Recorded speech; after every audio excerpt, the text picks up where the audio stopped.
Good morning, students. Today our topic of SST is long question number 9. Long question number 9 ہے ہندوستان میں انگریز نوآبادیاتی نظام کا حال بیان کیجیے. تو اس کا آنسر ہے page number 43 and 44 per. Page number 43 complete, 44 complete. اور ہندوستان میں انگریز نوآبادیاتی نظام کا مطلب کیا ہے؟ اس کا مطلب یہ ہوتا ہے کہ جو غیر ملکی حکمران ہوتے ہیں نا، ان کے مفادات کی حفاظت اور فروغ کے لیے یہ نظام قائم کیا جاتا ہے. تو یہ نظام یورپی ممالک نے، یورپی اقوام نے اپنے ملکوں پر قائم کیا تھا تاکہ وہ دوسرے ملکوں پر حکومت کر سکیں، اپنا حق جما سکیں، ادھر اپنے جگہ سے ایک جگہ سے دوسری جگہ مائیگریشن کریں یا تجارتیں وغیرہ کریں تو ان کو کوئی مسئلہ نہ ہو. اسی طرح یورپی اقوام نے ایشیا اور افریقہ کے دیگر ممالک پر اپنا اقتدار قائم کر کے جو نظام حکومت قائم کیا اسے نوآبادیاتی نظام کہتے ہیں. نوآبادیاتی نظام بنیادی طور پر غیر ملکی حکمرانوں کے مفادات کی حفاظت اور فروغ کے لیے قائم کیا جاتا ہے. اس کا ایک مقصد یہ بھی ہوتا ہے کہ دوسرے ممالک میں اپنا اقتدار قائم کر کے وہاں کے وسائل کو حاکم قوم اپنے فائدے کے لیے استعمال کریں. اس کا مقصد دوسرا یہ بھی آپ کو سمجھ آ رہا ہو کہ دوسرے ممالک میں بھی اپنا اقتدار قائم کرنا. اپنے ممالک میں تو ہوتا ہی ہوتا ہے لیکن دوسرے ممالک میں بھی اپنا اقتدار قائم کرتا ہے یہ نوآبادیاتی نظام کے ذریعے. یورپی اقوام نے ان علاقوں کو اپنے تیار کردہ سامان کی کھپت کے لیے منڈی سمجھا اور ان کی ترقی کی طرف توجہ نہ دی. اس کا نتیجہ یہ نکلا کہ عام آدمی کی حالت بہت خراب ہو گئی، یعنی امیر طبقہ امیر سے امیر تر اور غریب طبقہ غریب سے غریب تر ہوتا گیا. عام آدمی کی حالت اس طرح خراب ہوئی. 1948 میں پرتگالی جہاز ران واسکو ڈے گاما راس امید کا چکر کاٹ کر مشرقی افریقہ کے ساحل پر پہنچا. وہاں سے ایک عرب جہاز ران کی مدد حاصل کر کے وہ جنوبی برصغیر کے بندرگاہ کالیکٹ پہنچا. کالیکٹ کے ہندو راجا نے پرتگالی جہاز رانوں کی خوب آؤبھگت اور تجارت کے لیے خاصی مراعات دیں.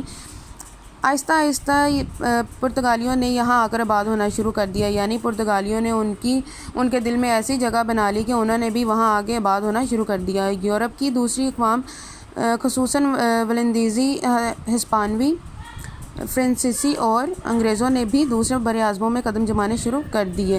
پہلے ان اقوام نے تجارت کا نام لے کر مقامی آبادی کو لوٹا، پھر آہستہ آہستہ قلعہ بندیاں کر کے اپنے قدم مضبوطی سے جمانے شروع کر دیے. اس طرح انہوں نے اپنی نوآبادیات قائم کر لی اور افریقہ اور ایشیا میں رہنے والے مسلمانوں کی غلامی کے دور کا آغاز یہیں سے ہوا.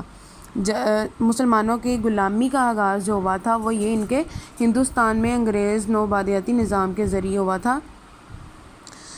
برصغیر میں واسکو ڈے گاما کی آمد کے بعد یورپی تاجروں کا سلسلہ شروع ہو گیا. 16ویں صدی عیسوی میں چونکہ مقامی حکمرانوں میں نفاق تھا اور ان کی فوجی قوت بہت کمزور تھی، وہ پرتگالیوں کی ریشہ دوانیوں کا مقابلہ نہ کر سکے. اس لیے پرتگالیوں نے گوا اور ارد گرد کے ساحلی علاقوں پر قبضہ کر لیا. انہوں نے ان علاقوں میں باشندوں پر کافی ظلم کیے اور قلعہ بندیاں اور لوٹ گھسوٹ شروع کر کے خوب دولت سمیٹی.